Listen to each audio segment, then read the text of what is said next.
नमस्कार प्यारे बच्चों, मैं Meenakshi, assistant professor Geeta college of education, Meenakshi e tutor में आपका स्वागत करती हूँ। आज हम बात करेंगे शिक्षण की। शिक्षण क्या है? जन्म से मृत्यु तक सीखने की एक प्रक्रिया। जैसे बच्चा जन्म लेता है, उसे कुछ नहीं पता होता। धीरे धीरे अपनी माँ के, अपने परिवार के संपर्क में आकर चलना, उठना, बैठना, खाना, पीना, बहुत सारी चीजें सीखता है। तो ये सीखना ही शिक्षण है। बेसिकली जब भी हम टीचिंग की बात करते हैं, शिक्षण की बात करते हैं, तो उसका संबंध हम जोड़ लेते हैं स्कूल से।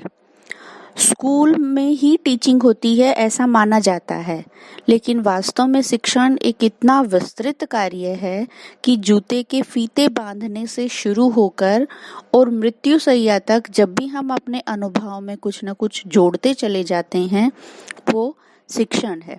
तो यहाँ शिक्षण के दो अर्थ हैं। एक नैरो अर्थ है, सीमित अर्थ है, और दूसरा व्यापक अर्थ है, जिसमें हम आगे टॉपिक में चर्चा करेंगे कि वास्तव में शिक्षण क्या है। शिक्षण को समझने के लिए बेसिकली 3 प्रमुख जो एलिमेंट्स हैं उन पर हमें ध्यान देना चाहिए।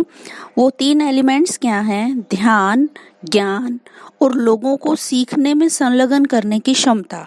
अर्थात हम किसी भी बच्चे का जब तक ध्यान केंद्रित नहीं कर सकते, जब तक बच्चे की खुद की रुचि नहीं है, या हमें किसी भी बंदे को सिखाने के लिए, किसी भी बालक को सिखाने के लिए ध्यान आवश्यक एलिमेंट्स है, उसका ध्यान दिलवाना पड़ेगा। दूसरा है ज्ञान, जो सिखा रहा है उसको उस चीज की समझ होनी चाहिए, या हम कह सकते हैं कि लोगों को सीखने में संलग्न करने की क्षमता। आप कितने बंदों को कितना सिखा सकते हैं, एक ऐसी कैपेबिलिटी।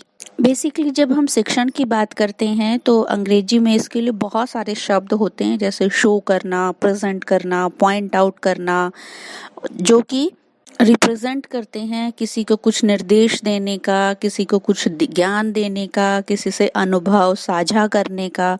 इस तरीके से हम यहाँ पर कह सकते हैं कि जो टीचिंग है वो नैरो मतलब में तो है एक कक्षा में की गई अंतक्रिया, जिसमें विद्यार्थी और अध्यापक समाहित होते हैं, शामिल होते हैं। और अगर हम विस्तृत अर्थ में देखें तो वास्तव में हम सब किसी न किसी रूप में शिक्षक हैं, और हमारे समाज का जो एनवायरनमेंट है वो भी शिक्षक है। या हम यूं कहें, समाज में स्टूडेंट या विद्यार्थी और अध्यापक की जो कड़ी है वो निरंतर जुड़ी हुई है। कभी हम अपने अनुभव से सीखते हैं। जैसे एक छोटा सा एग्जांपल दें, हम जा रहे हैं, रास्ते में केले का छिलका पड़ा है, उस केले का छिलके पर हम फिसल जाते हैं, गिर जाते हैं। अगली बार जब भी हम अपने उस केले के छिलके को देखेंगे तो तुरंत संभल जाते हैं। इसका मतलब क्या है कि हमारा अनुभव भी हमारा शिक्षक है।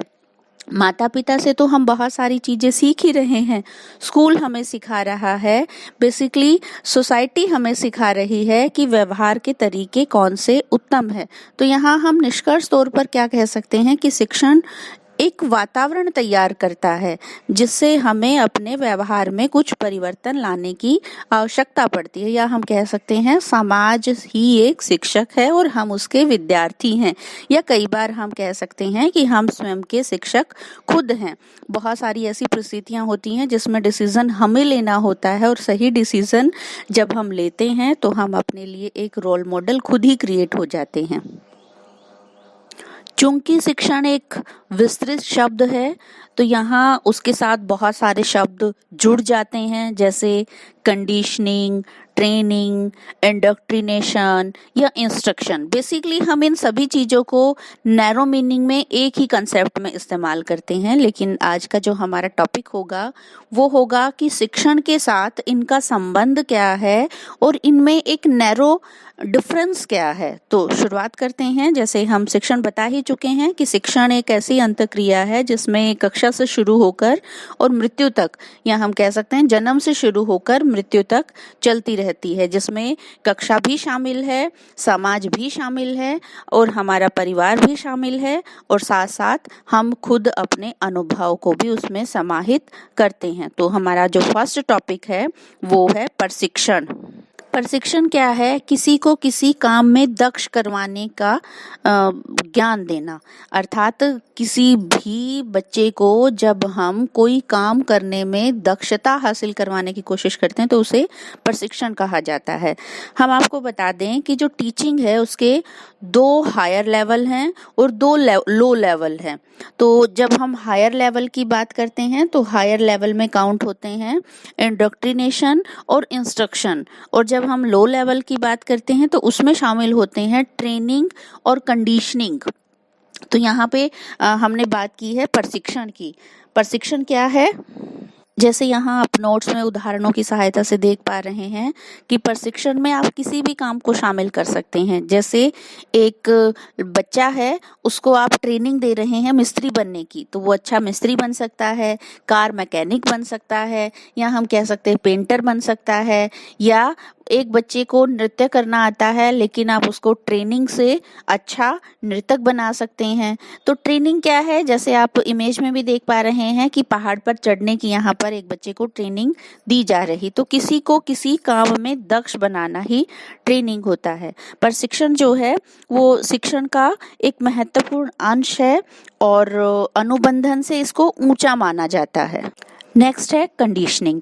कंडीशनिंग बेसिकली क्या होता है? टू अफेक्ट और to control the way that somebody behave, अर्थात किसी के व्यवहार को प्रभावित करना, नियंत्रित करना या विशेष रीति से अनुकूलित करना। जैसे इसका एक छोटा सा एग्जाम्पल होता है कि लड़कों को की कंडीशनिंग की जाती है जिससे वो महसूस कर सकते हैं कि वो लड़कियों से स्ट्रोंगर हैं।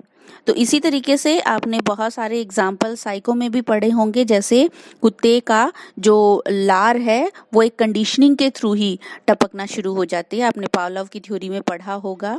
इसी तरीके से बिल्ली जो है, थॉर्नडाइक की जो थ्योरी थी उसमें पढ़ा होगा आपने कि बिल्ली भी किस तरीके से घंटी की आवाज़ को सुन के अपना पंजा उठाना शुरू कर देती है या हाथ पैर मारना शुरू कर देती है, और जब उसको भूख लगती है तो वो स्टिमुलस क्रिएट होते हैं। तो इसी तरीके से कंडीशनिंग क्या होता है? बेसिकली हम एक रिलेशन क्रिएट कर देते हैं, संबंध बना देते हैं कि अगर ऐसा होगा तो ऐसा आप कर सकते हैं। जैसे हम कह देते हैं कि ये कंडीशन है, आपका कोई भी काम करने का ये कंडीशन है, अगर आप ऐसा करेंगे तो ऐसा होगा। जैसे एक छोटा सा उदाहरण हम दें, एक बच्चे को आप बहुत अच्छा विद्यार्थी बनाना चाहते हैं, बहुत अच्छे स्कोर बच्चे से लेना चाहते हैं, तो हम एक कंडीशन रख देते हैं कि अगर आपने मेहनत की तो आपको साइकिल मिलेगा या आपको लैपटॉप मिलेगा। इससे बच्चे के अंदर एक पॉजिटिव एनर्जी क्रिएट होती है और वो उस कंडीशनिंग के साथ काम करना शुरू कर देता है। नेक्स्ट हमारा टॉपिक था इंस्ट्रक्शन। जैसे आप नोट्स में देख पा रहे हैं, डॉक्टर आर ए शर्मा के अनुसार अनुदेशन किसी उद्देश्य के प्रति सीखने वालों को प्रभावित करने की प्रक्रिया है।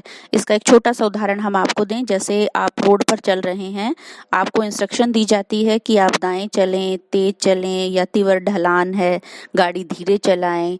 इस तरीके की इंस्ट्रक्शन का मतलब क्या होता है कि आप उनका उद्देश्य है कि आप सावधानी से गाड़ी चलाएंगे तो आपकी यात्रा मंगलमय होगी।